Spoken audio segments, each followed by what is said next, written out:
ان لوگوں کو مخاطب کیا گیا۔ اگر امت کے اندر ایسا بگاڑ پیدا ہوتا ہے، کسی بھی شخص کو دیکھے کہ حضور کے اصحاب کے بارے میں اپنی زبان سے غلط کلمات نکال رہا ہے، یہ دور فتن چل رہا ہے، جہاں کہیں 2 4 5 لوگ بیٹھے ہو تو کسی نہ کسی کی ذات کے بارے میں بات کر رہے ہوتے ہیں۔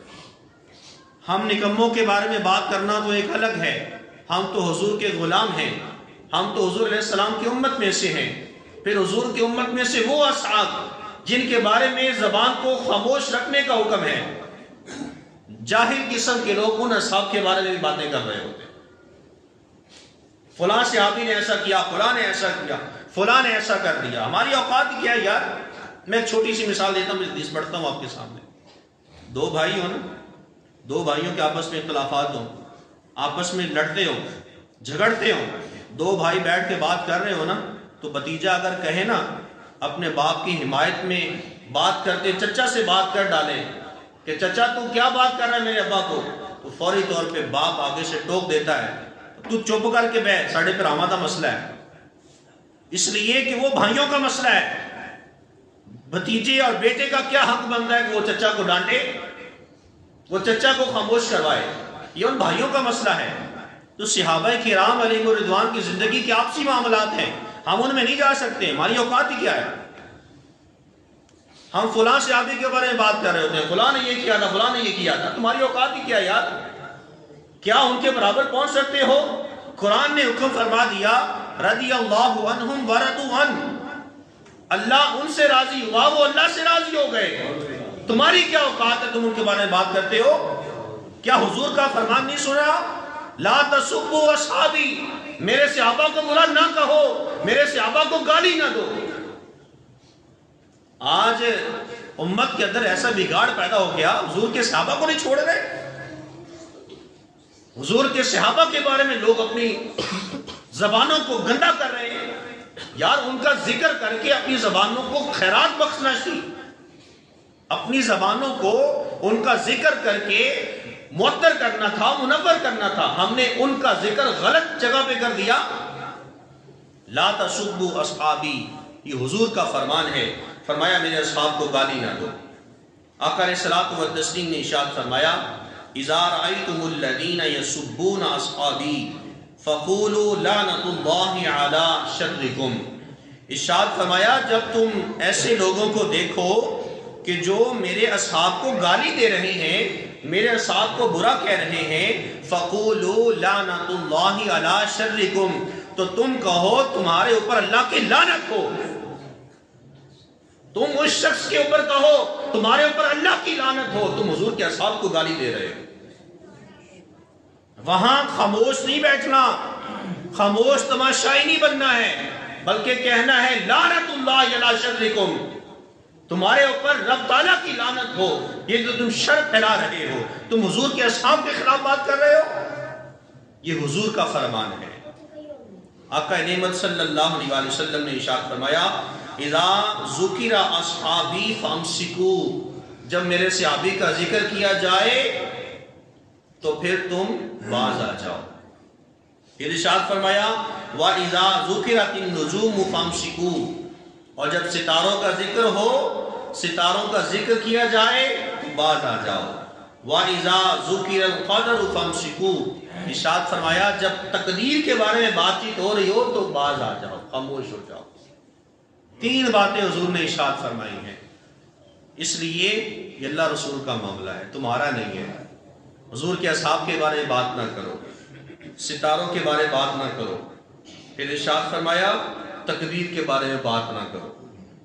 اس لیے فامسکو، خاموش ہو جاؤ، باز آ جاؤ، یہ تمہارا معاملہ نہیں ہے، یہ رب تعالیٰ جل شانہ اس کے محبوب کا معاملہ ہے۔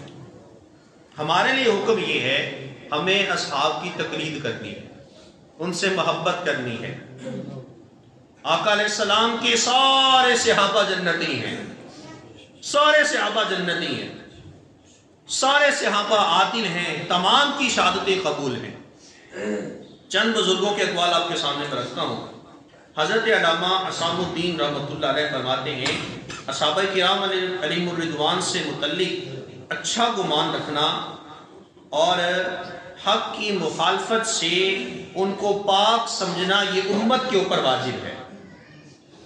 کبھی ان کو باطل نہ سمجھے، کبھی ان کو فاسق نہ سمجھے، کبھی ان کو گناہگار نہ سمجھے، اور ان کے بارے میں اچھا گمان رکھے، اس لیے کہ وہ دین والوں کے لیے نمونہ ہیں اور حق اور معرفت کا دار و مدار ان کے اوپر ہے.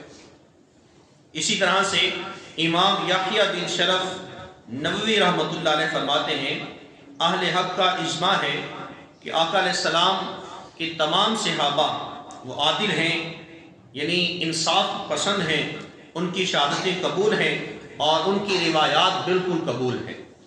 کسی بھی شخص کے لیے حکم نہیں ہے کہ وہ ان کے بارے میں کوئی اپنی زبان درازی کرے. اگر کوئی ایسے معاملات ہیں تو وہ اللہ رسول بہتر جانتے ہیں. امت کے لیے حکم یہ ہے ان کی تمام تر باتوں کو قبول کرے، اور اگر کسی بات کا علم ہو، پتہ چل جائے، تب بھی اپنی زبان سے ادا نہ کرے. یہ بہت باریکی والا معاملہ ہے.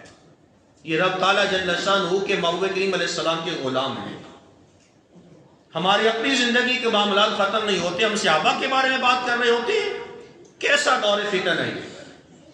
حضور نبی رحمت صلی اللہ علیہ وسلم کے صحابہ سے متعلق حضرت امام ربانی مجدد الفسانی حضرت شیخ احمد سرہندی فاروقی رحمۃ اللہ علیہ آپ نے ارشاد فرمایا آقا علیہ الصلوۃ والتسلیم کے اصحاب کے حق میں تان کرنا، ان کو تانا دینا، ان کو گالی دینا، در حقیقت آقا علیہ الصلوۃ والتسلیم پیغمبر خدا کو گالی دینا ہے.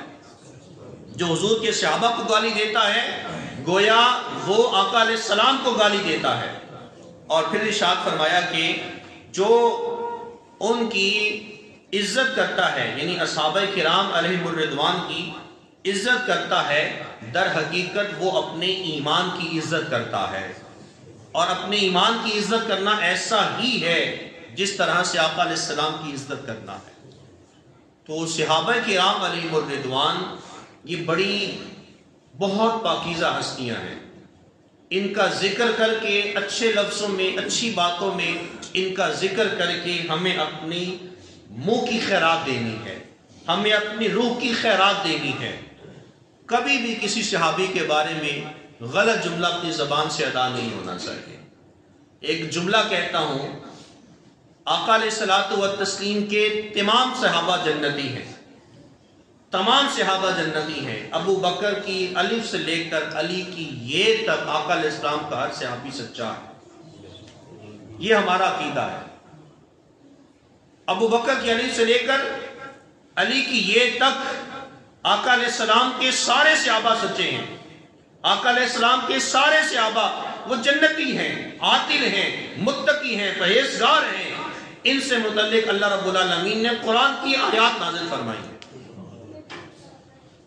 یا صرف دو جملوں کے اندر اللہ رب العالمین نے آقا علیہ السلام کے صاحب کی زندگی کو بیان کر دیا. رضی اللہ عنہم ورضوا عنہ، اللہ ان سے راضی ہوا، وہ اللہ سے راضی ہو گئے. معاملہ ختم.